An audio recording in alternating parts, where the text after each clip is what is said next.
Så, hvis man skal lave... Vi skal lave frøbomber i dag, fordi frøbomber, det hjælper med at gøre verden mere vild. Og man kan for eksempel køre en tur, og så rulle vinduerne ned, og så bare smide dem ud af vinduet, og så lader de vejkanten, og så bliver Danmark grønnere. Og det er meget vigtigt, fordi at så har man mere sådan, biodiversitet. Så, hvad man gør, det er, at man starter med at tage noget jord.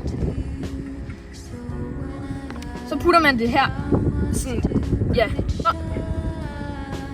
Så har man lidt frø. Ikke alt for mange.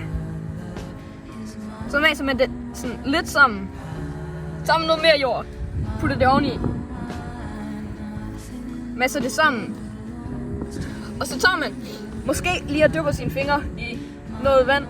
Og så kan man lige smøre det lidt om, fordi at så hænger det bedre sammen og sådan noget. Så tager man noget af det her også, fordi så hænger det, det er ler her. Og det andet det er jord. Og så masser man det også lidt sammen, men mere vand.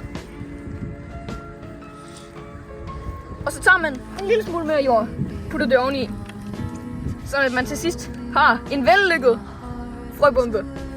Og så man kan lave flere og have dem i en pose eller sådan noget. Men ellers så demonstrerer jeg lige. Så man tager den, og så kaster man den helst på noget bar jord, fordi det så kan frøene spire bedre. Og så kaster man den bare. Bum. Så spirer der nye blomster. Måske til foråret eller sådan noget. Hvis vi tager den om.